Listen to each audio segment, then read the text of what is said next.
Welcome guys to the Meet Damien channel. In today's video, we're going to be discussing the Ethereum ETF, why the SEC has not approved the S1 registration statements yet, what the SEC is concerned about before giving their final approval, and what former SEC Chairman Jay Clayton's thoughts are about the Ethereum ETF and what's next. Let's get right into it, guys. Okay, so this article is coming from Forbes. And they're saying that the Ethereum ETFs have been approved, and what are their insights into the SEC's decision. The U.S. Securities and Exchange Commission approved the sale of the spot Ethereum exchange-traded funds in the United States on May 23, 2024. The SEC combined proposals from the NASDAQ, NYSE, and CBOE exchanges, which requested changes to existing rules to allow the trading of Ethereum exchange-traded products and ETFs. This is the SEC's second decision regarding crypto exchange traded products. Earlier this year, in January of 2024, the SEC had a long battle to approve Bitcoin ETFs and ETPs. The exchanges had sought SEC approval for a rule change required to list these new products, which was successfully granted. However, trading will not start immediately, as the issuers still need the SEC to approve individual ETF registration statements, known as the S1 form, detailing investor disclosures. Okay. According to Reuters, industry participants said it was unclear how long the SEC's approval process might take. SEC's point of concerns. It is in its accelerated approval. The SEC focused predominantly on the following aspects, and we'll get right into it, guys. They're concerned about fraud and manipulation prevention, the importance of the CME. Reflecting on Section 6B5 of the Exchange Act, the SEC emphasized the necessity of comprehensive surveillance sharing agreements with the Chicago Mercantile Exchange, known as the CME, to detect and deter fraud and manipulation.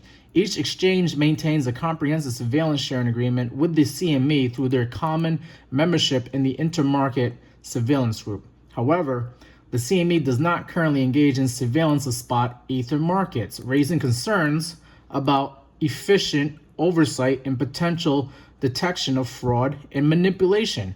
Even though spot Ethers are not traded on the CME, the future contracts are.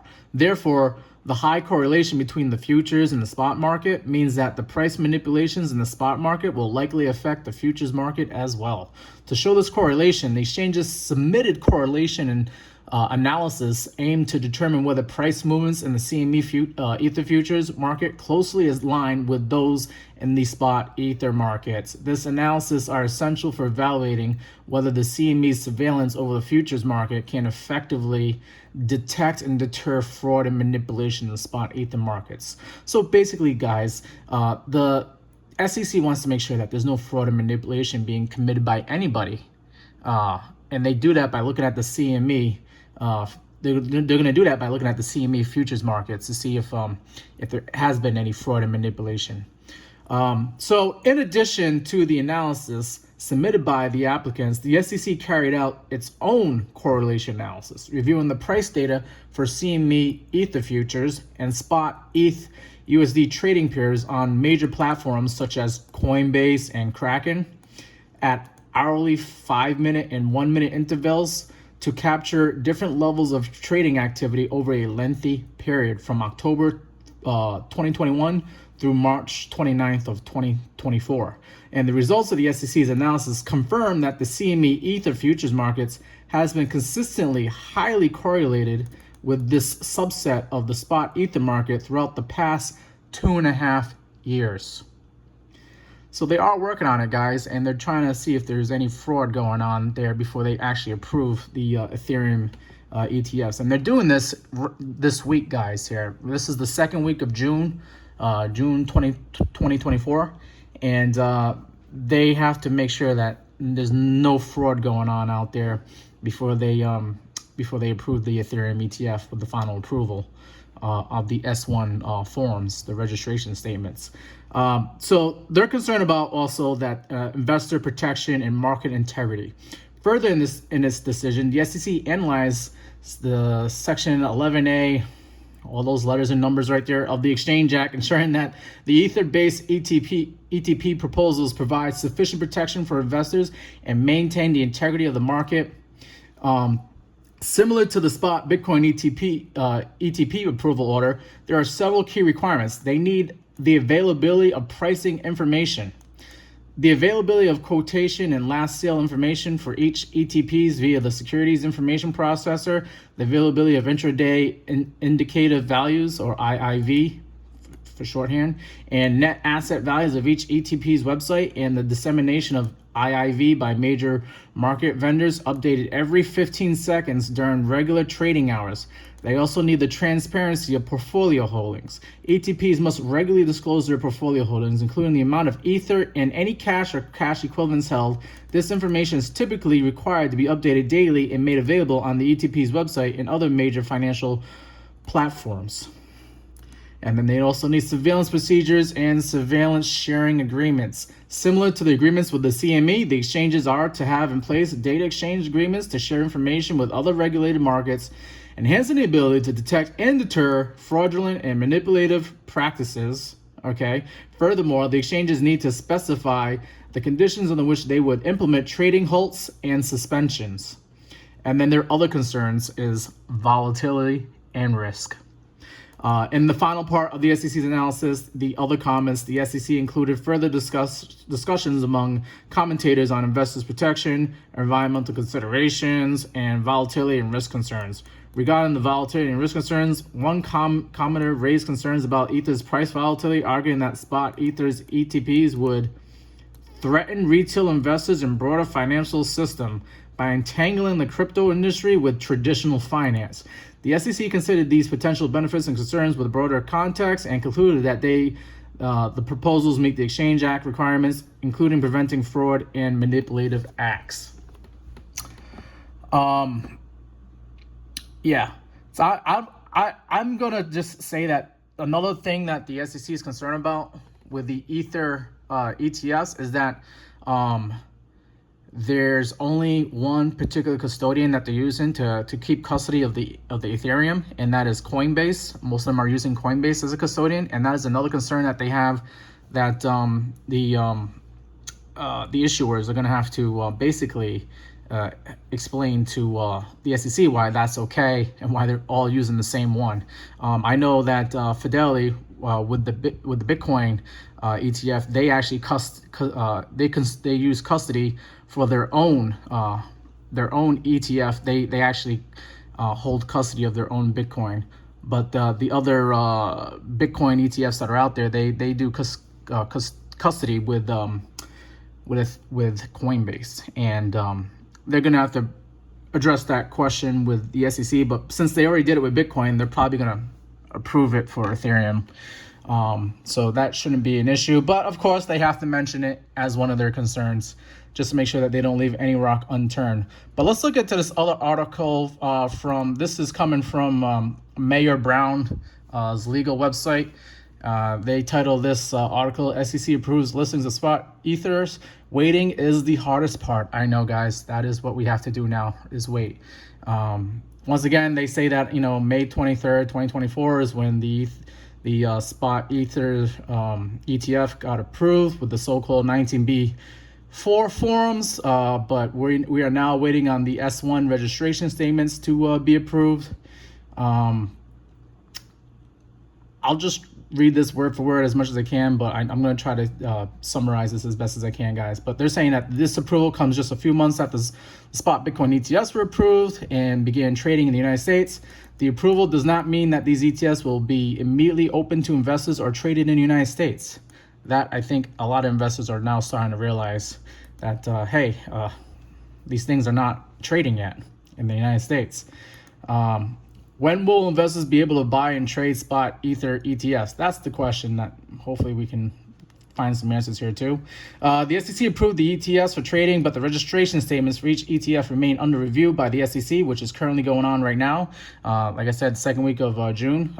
They are now talking to like Fidelity and and Franklin Templeton and BlackRock about how they're actually going to go about doing these Ethereum ETFs. And these registration statements will need to be approved through a separate review process, and the timing of that is unclear, which we've already know. As part of that process, the registration statements may need to be amended in response to the SEC staff comments. So that might be actually going on right now here, guys, is they're now probably responding back. The SEC is probably responding back to what these registration statements have to say, and that's the behind the scenes work that's going on at the SEC right now. Notably, in the days leading up to the 19B4 approval, each ETF registration statement was amended to preclude any staking of Ether received or managed by the ETF. So basically, just to get these things approved, they're not going to be doing staking on the ETFs for the Ethereum ETF, but they can always change that later. This goes on to talk about staking, but we don't need to really talk about that. You guys can read this article if you want to read more about what staking is and why that's a big no-no for the SEC. Guys, if you guys appreciate this information that I'm disclosing here, please go ahead and hit that like button. And if you're not subscribed to the channel, go ahead and subscribe to the channel. Click the subscribe button so you can see more videos like this on your YouTube feed, okay? So I want to move on to here, like, what does this mean for other spot cryptos? No, we won't really get into that. But what does this mean for Ether's status as a security? Well, in the trading approval for the spot Ether ETFs, the staff observed that the ETF shares are commodity-based trust shares. This suggests that spot Ether is a commodity, okay? Ether is a commodity and not a security. However, there is no discussion or analysis that would provide context for this. The absence of any commentary is notable given that the issue has been debated for some time. Okay. Let's look into what former SEC Chairman former SEC Chairman Jay Clayton, and what his thoughts are about the Ethereum ETF and what he thinks is going to happen next. So if I move on to this video here from CNBC, we'll see what Jay Clayton has to say about the spot Ethereum ETF and what is going to happen next here. Contributor, and I think both of us, along with Ben, joining us right now to discuss this and more. Jay Clayton, a former SEC chairman and CNBC contributor, and I think both of us, along with Becky, were scratching our heads a little bit about what we're seeing in terms of what's really being approved and what's not really being approved, and how this could even work. Yeah. So there's two pieces. Lay it out. There's two pieces of approval for one of these types of products. There's the listing approval, which is what happened yesterday, and then there's the approval of the product itself, which is still pending. What's that is called the registration statement. That we need to find out. Let me say this. This product is eligible for listing, but it will not actually be trading until that registration statement is approved. So it's okay in theory? So it's a step. It's a step in the direction. But does it mean it's inevitable? I think it means it's inevitable. We went through this same process with the Bitcoin product, right, where almost all of the questions were decided. The question that was decided yesterday, to speak technically, is that the market is efficacious enough for this product to be listed on the exchange. Okay, but let me ask you a question. That was what was decided. But there are other questions out there. Oh, well, let's talk about those questions. But as you know, Gary Gensler and the SEC went kicking and screaming to allow the Bitcoin ETF, and only did so because a judge effectively said you have to. This is different. So what is different this time? What is different this time is there was a settled issue of whether the underlier, Bitcoin, here the underlier is Ethereum, was a security or not, or transactions in Bitcoin were securities transactions. The SEC has not definitively said, up till now, and they still haven't definitively said, that underlying transactions in Ethereum are not securities transactions. Is part of this because of what Congress just did this week to pass this first crypto bill and basically say it's going to be the CFTC that is overseeing all of this? Is this them putting another chip on the table saying, wait a second, we want to claim our legal framework for this? My view, and my view for a long time in this program, is that progress, development, whatever you want to call it in this space, was always going to be incremental. What did they do this week in Congress or over the last couple of weeks? They made more clarity around custody and the cost of providing custody services for digital assets because they weren't happy with the way the SEC had done it. Now with this bill, they're saying, look, we want a path for products like Ethereum, other digital assets, to be able to trade like securities. And whether they're classified as commodities or whether they're classified as securities, we, Congress, want to see that path. And that's what you're seeing playing out.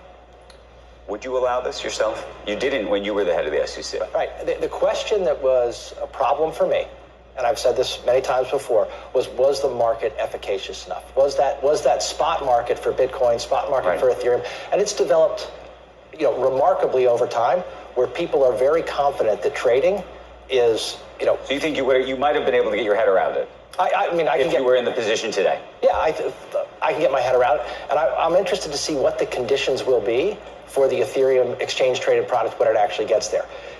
What is it that you have to show to prove that Ethereum is not a security, or if it is a security, how it works? But part of the thing, and we used to talk about it, we used to use this analogy about Broadway tickets. Yep. You remember? Yeah. You want to tell the audience about Broadway tickets? Because I don't know if that piece of it's changed at all. All right. Well, this is how you tell the difference between something that is a security and then becomes a commodity. Picture a play. Yep. Play hasn't started. I come to you guys and I say, you know what? I'm going to put this on. I'm going to get a great composer. I'm going to get a great producer, great actor. I'm going to get a venue. Tell you what, give me your money and I'll give you tickets for that play when it's on. Right. You're making an investment. You're buying a security. Those tickets represent a security transaction. You're hoping that my efforts deliver a great return to you. 6 years later, the play is a huge success. Somebody walks up to the box office, buys the same ticket to the same show. That's just a ticket. It's a commodity. It's not an investment in the future of the show. That's how something that is used to build out a network, using a token to build out a network and say, if this network gets built out, your token's going to be worth a lot of money, is a security. And then when the network's built out, the token is just for use on the network.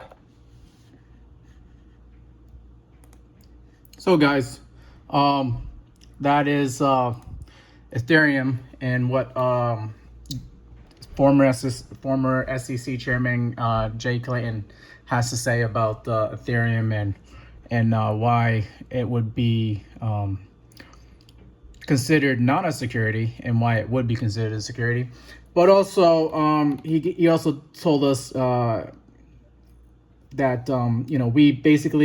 we got approval to list the Ethereum, but we're still waiting for the registration statements to come in and get approved by the SEC, and that's an ongoing process that's going on right now, and we're on the cusp of finding out if we're going to get an Ethereum ETF in the next few weeks.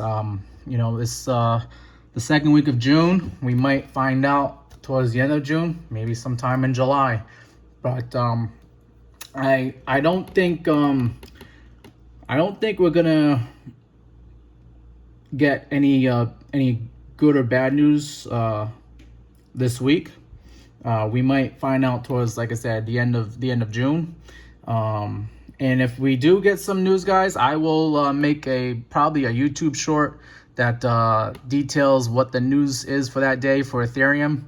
But just looking at the charts right now to figure out is now a good time to buy Ethereum. I would say yes. Okay. I don't know if it gets any better than this, because just looking at the daily chart on Ethereum, we're over here near the lows of this after we just made an impulse move up on Monday, May 20th. We tried to go up to prices up to like $3,900, almost $4,000, but we didn't get that up to $4,000, and we got knocked back down again, and we're currently trading at $3,660 on Ethereum. Okay, guys. If we were to go lower, I think we would catch some support here on the 50-day moving average, which is this green line right here, and that's showing 3,373 would be where we would get some support, hopefully, where bulls and Ethereum bull investors would try to defend that level. So if you don't feel comfortable buying Ethereum at 3,600, maybe you can try waiting to see if the price does go down to like 3,400. But I'm expecting some volatility this week, especially with the CPI numbers coming out. inflation numbers coming out during the middle of this week on Wednesday, June 12th, and then we also have the Federal Reserve meeting that day as well. We might go down there, but if we do, it might be temporarily. And if you see Ethereum at like $3,400, I would try to scoop it up at that price. But right now, if you have no exposure towards Ethereum, I would say try to get yourself some Ethereum right now at like $3,600, because I don't know if it could go any lower than that before we start going back up to higher prices again. And when that news of the Ethereum ETF starts to come out, I expect Ethereum to shoot up past $4,000 and going up to like $4,800 where it was at back in 2021. And I know we got some sideways price action going on here. But anybody that's buying Ethereum right now and getting bored, they won't be so bored when we get that Ethereum ETF approved. And that could happen, like I said, towards the end of June, going into July. And we could see Ethereum probably go up to like $5,000, $6,000, maybe even $7,000 as the months go by here. And that would probably be the market leader. That would probably be the reason why crypto goes to higher prices, is because Ethereum is now trading on the U.S. stock market. Yeah, guys, I would, this is not financial advice. Please don't try to sue me. This is just for educational purposes here. But I would, if I did not have exposure to Ethereum, I would get some now with the hopes of maybe getting some more at lower prices at like $3,400. Maybe it goes down to $3,000, but I would be dollar cost averaging and trying to get some exposure to Ethereum before that Ethereum ETF comes out. And that, like I said, that Ethereum ETF, the clock is ticking. It could happen towards the end of June here, going in July. I expect we'll get some resolution around like August by the latest as to like what Ethereum is going to do and where prices are going to go. But yeah, that is my video here, guys. I don't want to take it any longer than that. I appreciate you guys coming on to my channel. And once again, if you haven't clicked that like button, go ahead and click that like button. And if you haven't subscribed, go ahead and subscribe to the channel. I appreciate, I'm trying to build a bigger community here that likes to talk about finances and investments. And we like to focus here on crypto because crypto seems to be the most interesting asset here in 2024. And I wish you guys the best of luck in your trading and investing endeavors here. And I hope I was able to give you guys some pretty useful information about what's going on with Ethereum right now and why we haven't seen anything crazy yet. But we might see some crazy action later on this summer. Okay? All right, guys. That is the end of the video. And I hope to make some more videos and share some more useful information to you guys in future later dates. And be on the lookout for my YouTube shorts. If we get something interesting going on a particular day, some newsworthy action, I will try to make a YouTube short about that and post it up. And if you guys are subscribed to the channel already, it should show up in your YouTube short feed, especially when you're in the subscription feed. It should show up. Okay? All right, guys, take care. And I'll look forward to making some more videos like this for you guys.